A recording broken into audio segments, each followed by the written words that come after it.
4 PM news network में दोस्तों आपका स्वागत है। मैं हूं आपके साथ राशिद ज़हीर।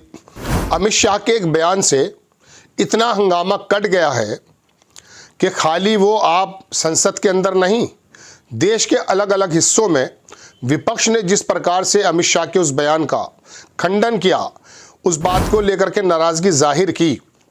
जानते हैं क्या हो रहा है उससे? आपको लग ये रहा होगा कि हिंदुत्व की राजनीति के चलते आरएसएस और भारतीय जनता पार्टी ने जो हिंदुइज्म या हिंदुत्व का समाज बनाया था वो छिन भिन हो रहा है। ऐसा नहीं है, छिन भिन खाली वो नहीं हो रहा है, कुछ और भी हो रहा है। देखिए, लोगों की याददाश्त बड़ी कमज़ोर होती है।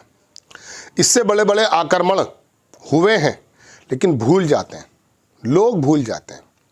अमित शाह ने जिस प्रकार से बाबा भीमराव अंबेडकर साहब का गोया के एक ऐसा अपमान कर दिया जो उनके मन में, जो उनके विचार में, जो आरएसएस के लोगों के दिलों में बातें होती हैं वो निकल कर के सामने आ गई।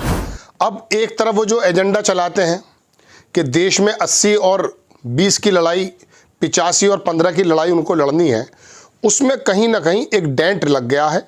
और अच्छी बात यह है कि कमज़ोर सा विपक्ष नज़र आने वाला राहुल गांधी या कांग्रेस की अगुवाई में थोड़ा मजबूत है।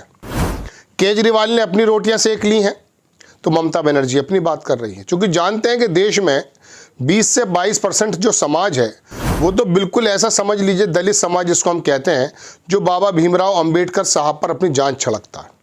और बाकी देश का भी इंसाफ पसंद तबका डॉक्टर साहब यानी कि बाबा भीमराव अंबेडकर के बारे में क्या राय रखता है ये पूरा देश जानता है।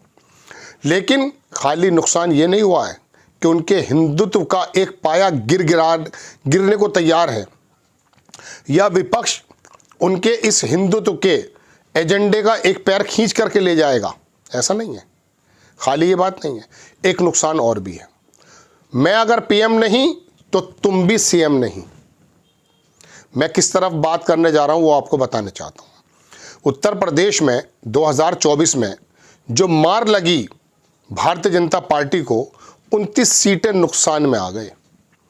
कहाँ तो 62-64 को 74 और 72 करने को तैयार थे, कहाँ 62-64 से घट करके नीचे आ गए।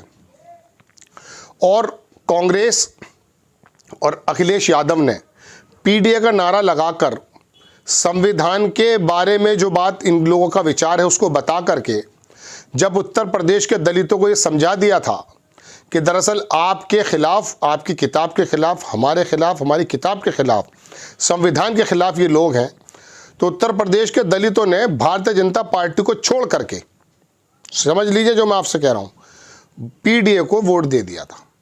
ऊपर से अखिलेश यादव ने अपनी समझदारी का सबूत देते हुए 5 यादव, 5 मुस्लिम और 4 यादव को टिकट दिया। यादव और मुस्लिम को टिकट ही नहीं दिया, क्योंकि यादवों को का ही डर दिखा के पूरब में भारतीय जनता पार्टी दलितों को इकट्ठा करती है।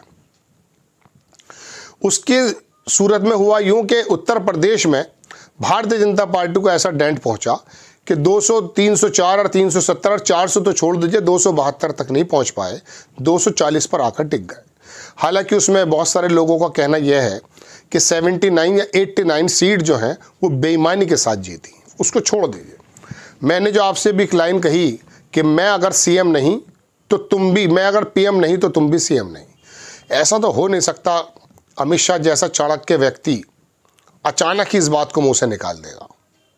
हो सकता है निकल भी गई हो, मैं इसके भी इम्कानात को दरकिनार नहीं कर रहा हूं, लेकिन अगर उनको ये महसूस हुआ कि बहुत तेज़ी से राइज कर रहे हैं योगी आदित्यनाथ, विधानसभा के भाषणों को देख लीजिए या बाकी देश के अंदर उनके जिस प्रकार से मुंबई के बयान हो, तमाम बयानों को उठाइए, तो प्रधानमंत्री जी के बाद जो पीएम की रेस में आने वाला नाम है वो अमित शाह को क्रॉस करते हुए योगी आदित्यनाथ का नाम लोग लेने लगे थे।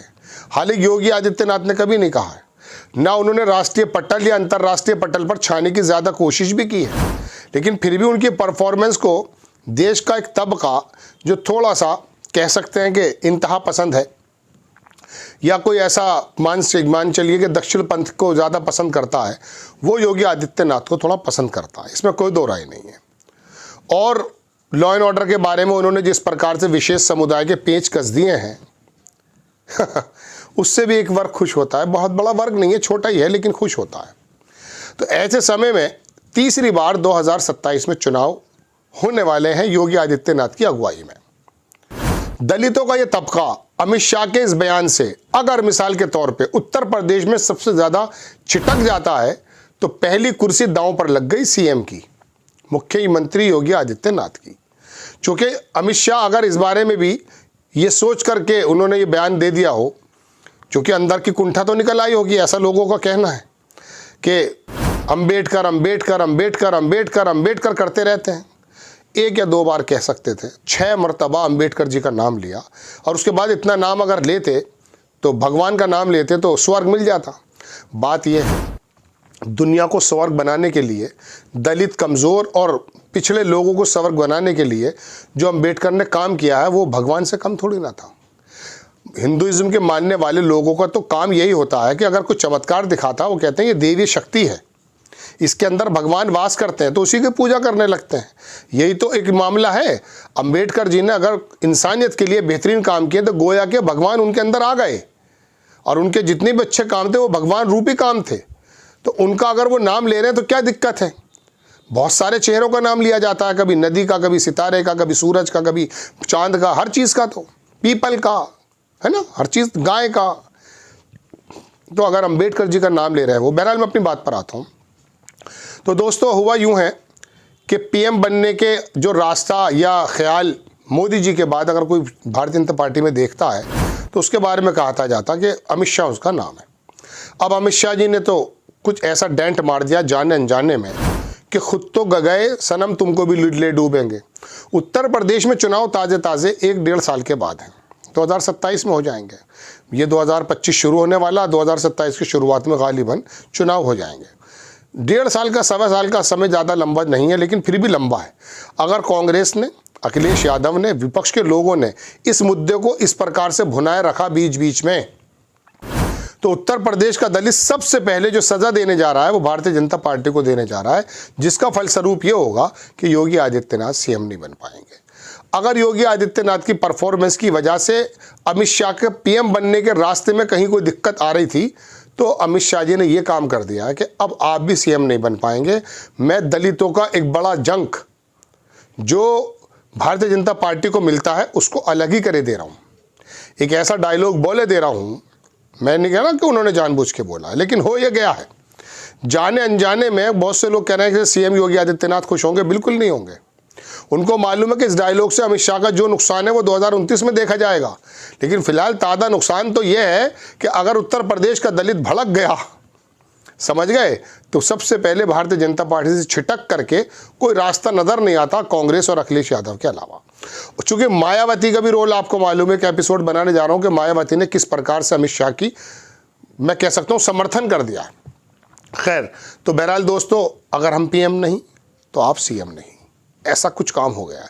बाकी लड़ाइयाँ तो सब चल रही हैं, कुछ सुना सांसदों के चोट आ गई है, कांग्रेस आई ने धम मचा कर डाल दिया है, राज्यसभा, लोकसभा और पूरे देश के अंदर इस मुद्दे को बताया जा रहा, और माफ़ी भी मांगनी पड़ रही है, और प्रधानमंत्री जी भी आ गए, वो सब आ गए। लेकिन एक नुकसान की तरफ नज़र आप ये भी डाल लीजिए कि उत्तर प्रदेश का 20-21% दलित अगर छिटक जाता है, पूरी तरीके से छिटक गया था वो, तो 2027 का चुनाव भी योगी आदित्यनाथ के लिए मुश्किल होने जा रहा है। आपको खबर कैसी लगी अपनी राय कमेंट्स बॉक्स में ज़रूर दीजिएगा। चैनल को सब्सक्राइब कीजिएगा, शेयर कीजिएगा।